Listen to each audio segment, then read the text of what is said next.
47 control. Too far mark. Now, I'm going out at this time to pick up the two jellies, and we're going to start the ingress. We're coming in to get you. And maybe 2 weeks later, did you get a letter in the mail? I sure did. I did too. It was on blue stationery. It was. Was it from Moorhead, North Carolina? It was some small town in North Carolina. It was, I don't know if it was Moorhead. I thought it was, I don't know. But it took me by surprise because I didn't get much mail over there in Southeast Asia. And when I opened the letter, it was very, very emotional.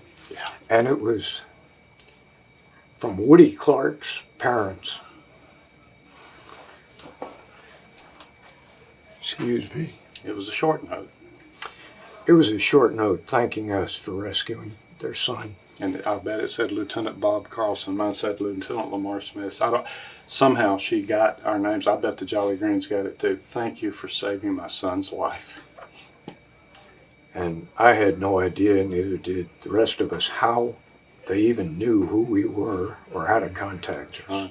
How long did you keep that letter? I still have it. Me too. And that's representative because we knew that sentiment was there for all of the people that we were able to get out of harm's way.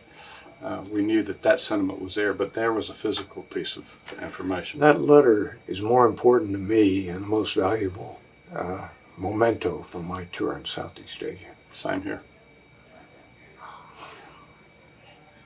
But other than that, it was just a routine day at the office. Yeah. We celebrated. My name is Byron Hookey. I flew the A-1 Skyraider from 13 October 1971 to 13 October 1972 as a first lieutenant with the 1st Special Operations Squadron at Nakhon Phanom, Thailand. As a Sandy pilot, once I was checked out as a flight lead, I had an opportunity to fly several search and rescue missions, both in Laos and in North Vietnam. One particular search and rescue mission that I remember that I played a significant role in was the rescue of one of our fellow Sandy pilots, Sandy 7, Captain Larry Highfill, who was, at the time he was shot down, conducting a search and rescue for a Navy F-8 Crusader pilot who had been shot down. My name is Tim Brady. When I was in Vietnam, I was a first lieutenant, and I retired as a full colonel, 06. Well, this is about the Sandy 7 and the Nickel 102 SAR. I had launched off from Nakhon Phanom, and I think it was 21 June. I think that's the day, with Larry Highfill. And we get out over an area, and Larry asked me, he says, "Hey, you still have your canisters?" I said, "Yeah." He said, "Okay, let's get rid of them here." I said, "Okay." So, I'm behind him, and, I think I see his come off, but I see mine come off, and the world erupted. I mean, there's AAA all over the place. We're going, holy shit. And the next thing I hear is Larry saying, "Hey, I'm hit." I go, oh, this is getting better quickly. So I look up, and sure enough, I can see, red and stuff coming off the back of his airplane. I said, "Yeah, it kind of looks like it's hydraulics." And he says, "No, I'm on fire." I went, oh. And he said, "I'm going to have to eject." And I said, "Okay." Or I don't know if I said okay. But I did ask him, I said, "Where are we?" Because, he was the flight lead, and I didn't really know where we were. And so I asked him, I said, "Where are we?" And he said, "I don't know." Boom, out he goes. I watch, I look at him for a second, and I can see the airplane continue on. I see the airplane roll inverted, and I see it, almost to impact. I look back to him, and now the airplane has hit the ground, but there's no smoke. The jungle swallowed it. It's gone. See, bogey, 9 o'clock, high, real high. Log Sam threat, 330, East High. Make it 9 o'clock. Jeez, they're going to go bingo here on San, or Winchester on Sam's, I would think. Brenda, be advised that Oyster has been picked up. However, Sandy is getting hit. Go ahead, 2-4. Roger, roger. We just lost number 1 engine. You're going to have to do it, or 27's going to have to do it, or somebody is. Okay, babes, we got it. King 2-1, Sandy 1. Go ahead, sir. Roger, Jolly 30 reports that the survivor is in outstanding shape. He's up front there talking to him and should be in real good spirits about now. One Mohunchen River down here. We're probably just slightly in North Vietnam right now. Okay, why don't you cross back to the south of that so we don't have to worry about you Radar as we cross contact, radar it, okay? monitor. Okay, and we'll just stay above this big overcast deck here and... Say, King, this is Sandy 1. Go ahead, Sandy 1. Hey, I sure would appreciate it if you'd ask Jack if we couldn't RTB the survivor into our house tonight. We'd sure like to meet him. Roger, Sandy 1 states that the survivor is in excellent condition. He needs negative medical care. He is requesting to RTB survivor. What's a good question to ask him after 22 days down there? What's he going to know? And do you know, not one of his authentication questions, because if he's compromised, they might have already gotten those out of him. And they gave me another question to ask him.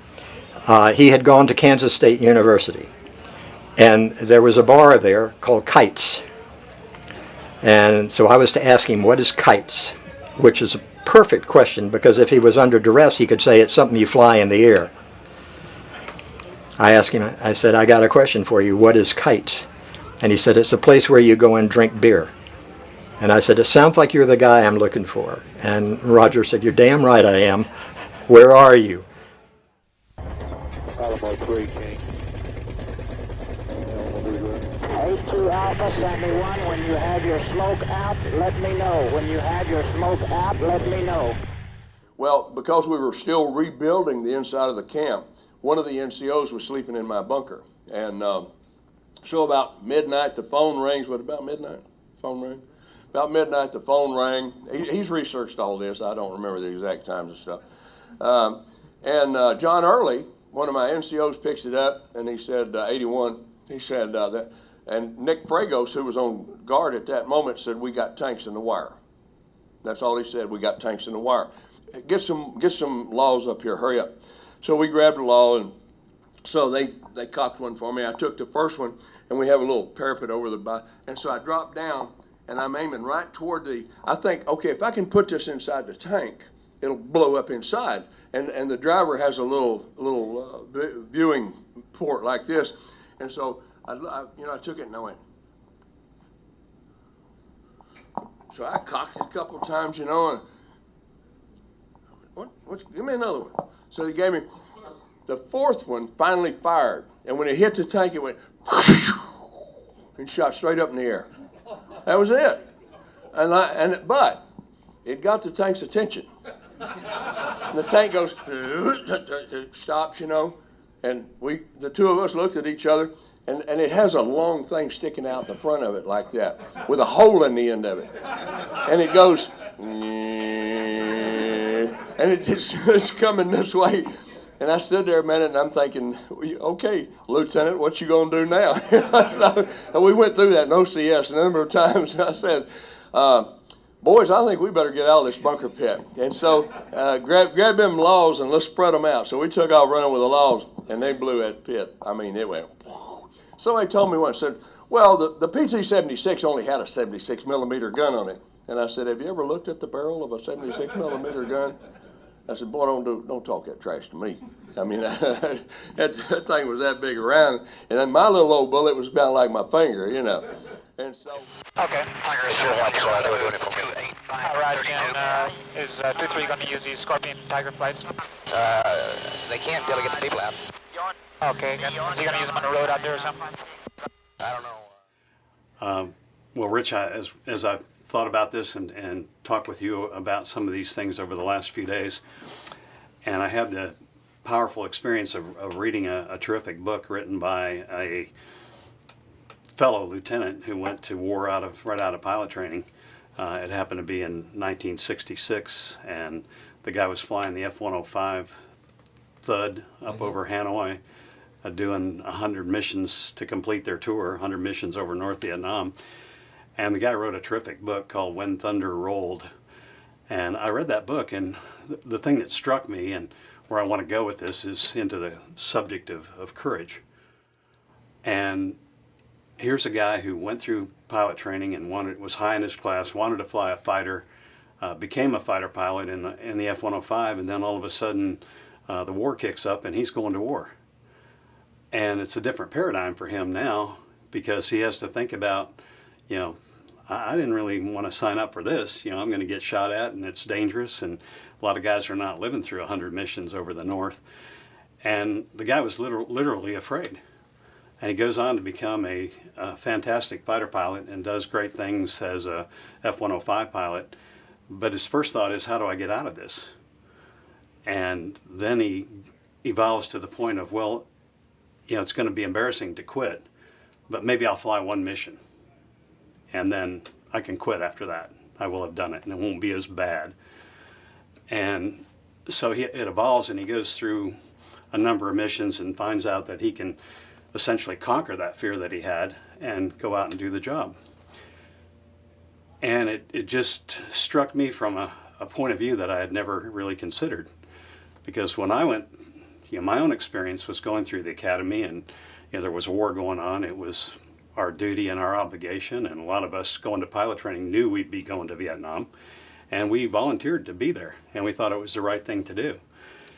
And looking back on it, I probably had some normal apprehensions, but they were more in the area of, you know, am I going to measure up, and am I going to be able to do the job, and am I going to be competent, and you know, am I going to be able to get the job done? And I felt like, you know, never for a minute was I actually afraid.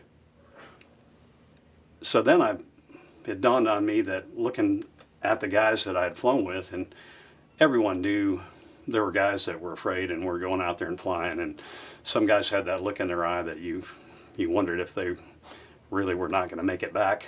And some guys were, you know, full of bravado and bold about what they were doing. And I realized there had to be a really wide spectrum of guys, from guys on the end where they really weren't fearful at all to guys that were terrified. And then beyond that, it sort of struck me that, you know, which is the greater courage? Is it the guys like me that weren't really afraid in the first place? We were young and bulletproof.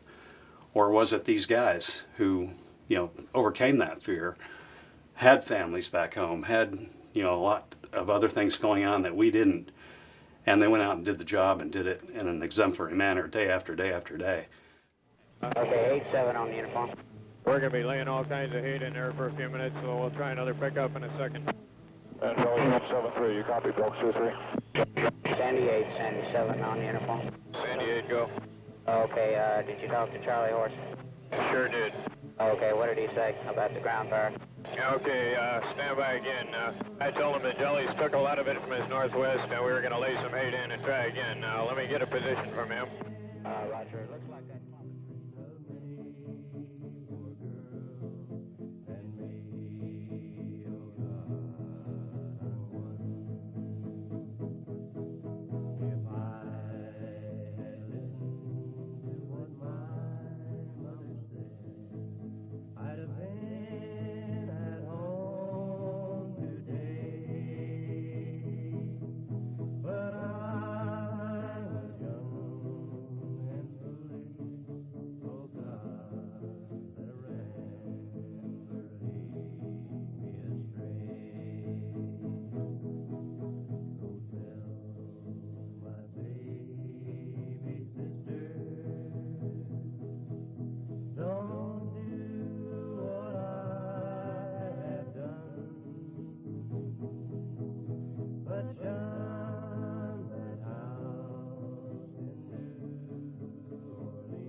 have a special story, a special connection. Can you tell me a little bit about how the two of you met? Well, his nephew, is all right, Steve Moore, Yes. was doing research on his military history, and he had called was trying to find out his story. You want to continue with that? Well, I was with a special operations group team and a team leader, and I was assigned to go in to what we called a bright light mission. It was to go in to do recovery of our people and of those that supported us. Uh, we took everything back that we could. They did get us out. They pulled us out on, we called it strings and McGuire rigs. We flew back and we turned in everything that we picked up. Parts of the airplane, the helmet, and several other things. And that was it for us. You know, we prepared, went ahead, prepared for the next target. And for 40 years, I had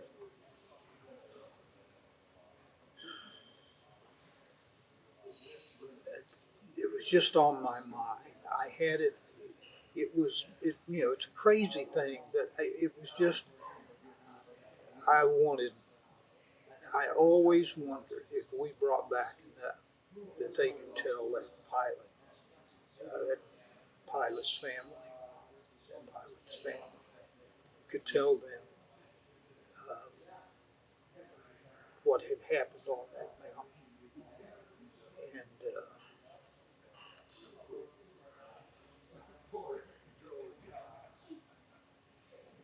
I went, like I said, this was in 1968, August 1968.